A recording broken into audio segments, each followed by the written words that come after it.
Mahal, tignan mo tong suot ng mga bridesmaid. Ang ganda palang tignan ng maroon, no? Talaga? Tingin nga. Oo nga, no. Kaso, hindi mo pa rin ako mapipilit. Gusto ko pa rin, color blue. Hindi bagay sa akin ang maroon. Okay. Sige, stick to the plan. Color blue. Mahal, wag mo munang isipin yung kasal-kasal na yan. Hindi pa nga tayo engaged eh. Ikaw kala mo hindi ko napapansin? Nitong mga nakaraang araw, sobrang cold mo sa akin. Mahal naman. Ang hilig mo talaga sa ganito, no? Yung maghanap lagi ng pag-aawayan. Okay naman tayo. 5 years na tayong magkarelasyon. Stable ang relationship natin. Payapa. Kaya siguro trip mong magkaroon tayo ng conflict, no? 5 years na tayo. Kaya kabisado na kita. Alam ko kapag cold ka o hindi. And itong mga nakaraan, hindi mo ko gaanong kinakausap. Wala ka rin mga plano kung kailan tayo magkikita. Tingnan mo nga, ako pa yung nag-effort na puntahan ka dito sa inyo. Mahal, please. Day off ko ngayon. Gusto ko mag-relax. Kahit ngayon lang, Walang away, please. Ewan ko sa'yo.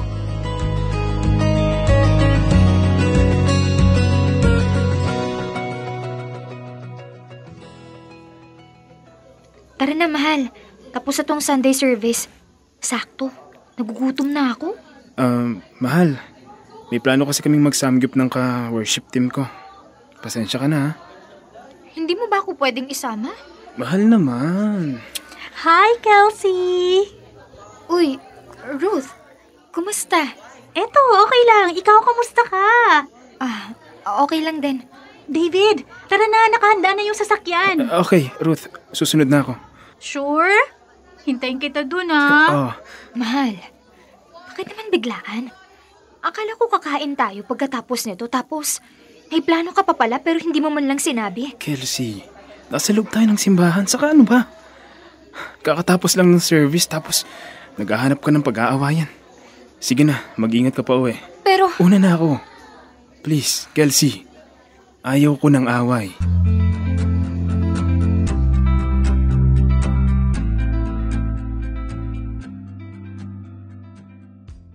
Tuwing weekends na nga lang tayo nagkakasama, ganyan ka na naman. Tinutuyo ka na naman. Paano hindi ako tutuyoin? Bakit sobrang nyo namang close ni Ruth? Kulang na lang yakapin yung isa't isa tapos kayo pang dalawa yung magkatabi sa upuan nung kumain kayo. Nagsiselos ka ba? Obvious ba? Malamang. Lagi kayong magkasama tuwing nagpa-practice kayo ng worship song. Tapos, kahit after church, kayo pa rin na magkasama? Asa na ako sa schedule mo, David? 5 taon na tayo, Kelsey. Wala ka pa rin tiwala sa akin. David, nakita mo naman kung gaano kaganda si Ruth, di ba? Walang-wala ako sa ganda nun. Tapos, idagdag mo pa yung iba nating ka-churchmate. Sinasabi na, bagay daw kayo. Bakit? Dahil anak kasi siya ng pastor, tapos ikaw, active sa church nyo?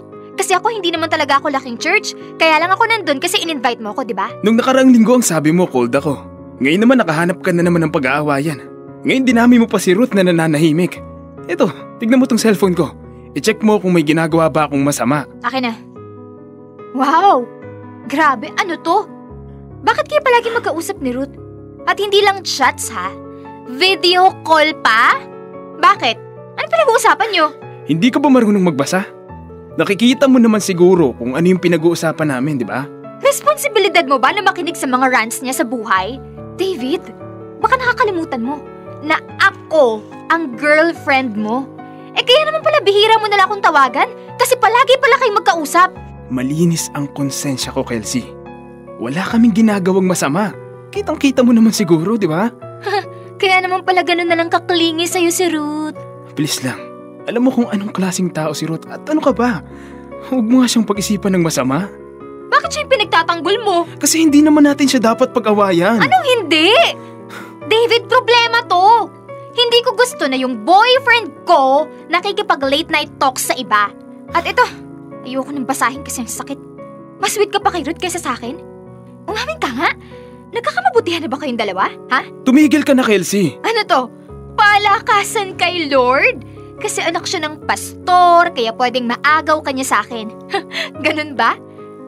Ginagawa ko naman lahat, David, Nag-church ako. Ano pa bang kulang? 5 taon na tayo, please naman. Huwag mo namang hayaan na may ibang babaeng mamagitan sa ating dalawa. Alam mo, sobrang OA mo. Pati si Lord idadami mo pa talaga. Wala ngang nangyayari sa inyo sa physical, pero emotional cheating to, David. Maling-mali ito na kung umasta kayo, kung mag-usap kayo para kayong may relasyon.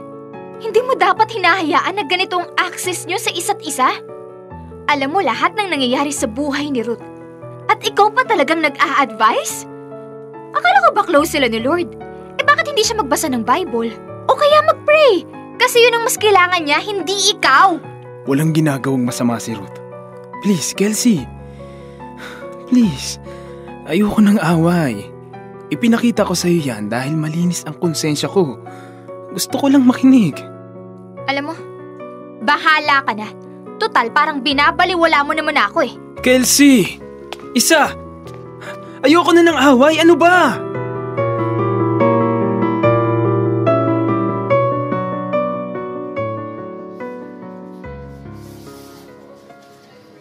Kailangan ka pa palang hindi ka usapin para lang mag-effort ka eh. Mahal, ano ba? Tinatarayan mo na naman ako. Ano to? Bakit may pakulo kang date? Kasi guilty ka? Ano ba? Gusto kong mag-sorry sa'yo dahil nasaktan ko yung feelings mo. Sinabi ko kay Ruth lahat. And nag-sorry din siya. At hindi na daw niya uulitin yon. Dapat lang. Kasi kahit malinis yung intensyon niya, nasasaktan rin yung feelings ko, no? Okay, tama na. Hindi mo kailangan magalit kay Ruth, okay? Ruth na naman. Ruth. Ano ba? Puro na lang ba Ruth? Sorry na, okay? Let's start again. I'm sorry kung naging cold ako. Lalo na nung mga nakaraan. Sobra akong nakampante dahil nga 5 taon na yung relasyon natin.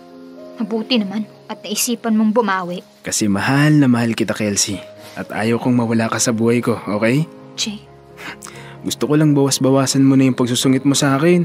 Kasi gusto ko yung at peace tayo laging dalawa. Pwede ba yon? Eh paano hindi init ang ulo ko? Eh nasa sayo din naman. O tignan mo, naka-beast mode ka na naman eh. Ito na yung order natin. Diba favorite mo yung orange chicken saka fried enoki mushroom? Oo na. Galing mo talagang mang-uto, no? Sige na, kain na tayo ha. Promise ko sa'yo next week, kakain ulit tayo sa labas, okay ba yon?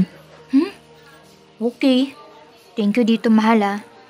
I love you. Yun, sa wakas, nag-I love you ka rin sa akin. I love you, mahal. Ikaw lang babae sa puso ko, okay? Okay. Tara na. Mamaya na yung lambing, kumain na tayo.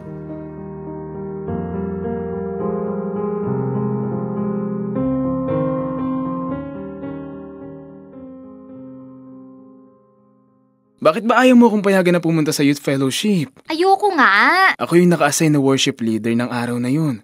Sana naman maintindihan mo. Pwede ka naman sigurong humindi, David. Akala ko ba malinaw sa'yo kung gaano ko kamahal yung ministry ko? Hindi ka naman ganito dati ah. Ano bang nangyayari? Pati ba yung paglilingkod ko, problema na rin natin? Huwag kang umasta dyan na parang yun yung issue natin ngayon. Ah, si Ruth na naman. Sige nga, ano na naman bang ginawa ko? Sigurado ka? Wala kang alam? Ano? Sabihin mo, hindi yung gusto mo pa na nanguhula ako. Akala ko ba hindi na kayo close, ha? Eh bakit nandun ka sa birthday party niya sa bahay nila? Alam mo, maiintindihan ko pa sana kung pati ako invited eh. Alam mo yun, respeto man lang sa akin kasi girlfriend mo ako, di ba? Kelsey, natural lang na imbitahan niya ako kasi magkasama kami sa worship team. Okay, sige! Pero bakit may kasamang effort? Bakit ka nagpa-deliver ng pizza? Akala ko ba may handa na siya? Bakit ka nagpapapizza, ha? Tapos ano pa? May regalo ka pa? Pati yun nililihim mo pa sa akin? Inilihim ko ba? Binubura ko ba lahat ng usapan namin? Alam mo naman lahat ah. Please naman, David. Magsabi ka naman ng totoo. Umamin ka na sa akin na attracted ka kay Ruth. Sino ba namang hindi magkakagusto doon? Sige nga. Bakit ba apektado ka kay Ruth? Birthday niya nung nakaraan. Nagpaalam ako sa'yo. Pinayagan mo naman ako, di ba? Ano ba problema? Kasi pakiramdam ko, nag-cheat ka sa akin. Pero ang galing!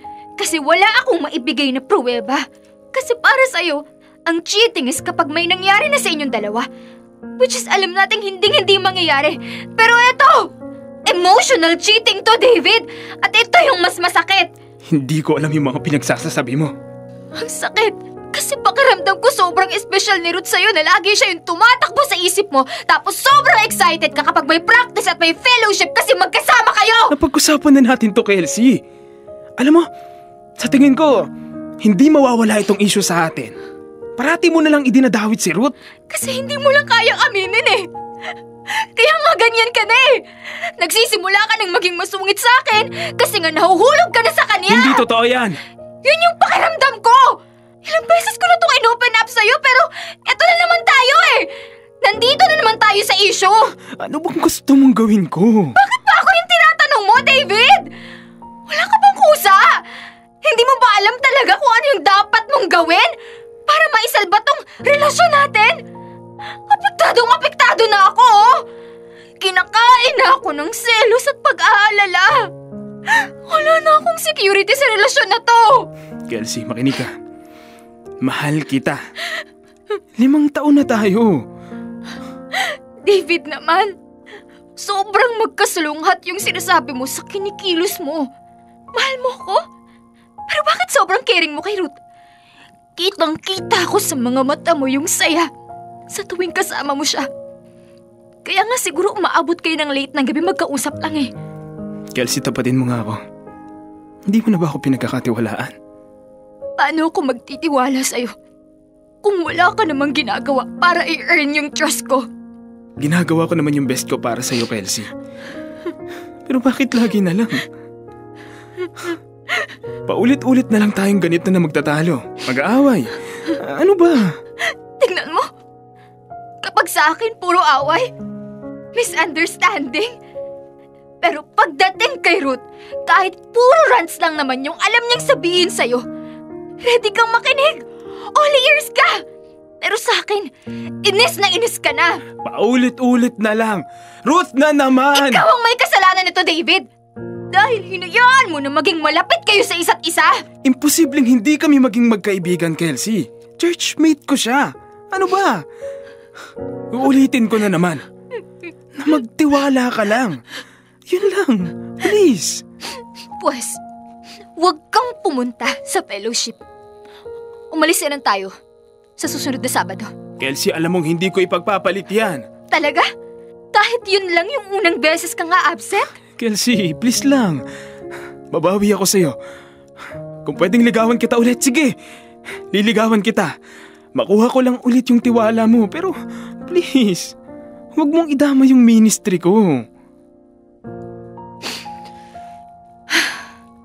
Sige. Mukhang wala naman na ako magagawa eh. My ministry is my top priority, Kelsey. Pero hindi ibig sabihin nun ay hindi na kita mahal. Please, patawarin mo na ako. Babawi ako sa'yo, okay? Sumama ka sa fellowship, ha? At pagkatapos nun, promise, magdi-dinner tayo, okay ba? Pag-iisipan ko. Kelsey, please. Sige na. Uuwi na ako. Mag-iingat ka, ha? Mahal na mahal kita.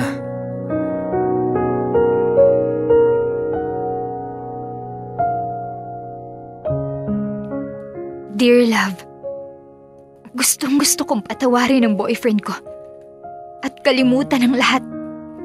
Pero nasasaktan ako sa tuwing nakikita ko silang dalawa ni Ruth na magkasamang kumakanta sa simbahan, magkasama sa ministry at close sa isa't isa. Pakiramdam ko talaga na emotional cheating ang nangyayari. Ako yung girlfriend, pero tingin ko na gusto niya si Ruth. Kinakain ako ng selos at insecurity dahil kahit sinabi niyang iiwas na siya, ay nakikita ko pa rin sila na nagtatawanan. Minsan naghahampasan. Iba yung closeness nilang dalawa. Valid naman siguro itong nararamdaman ko, no?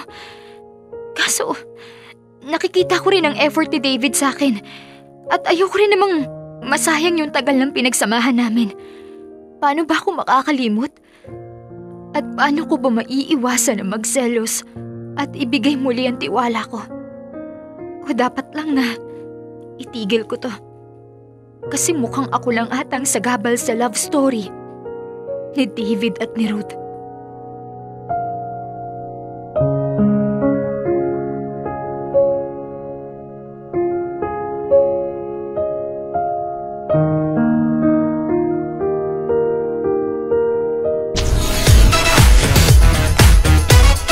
Metro's number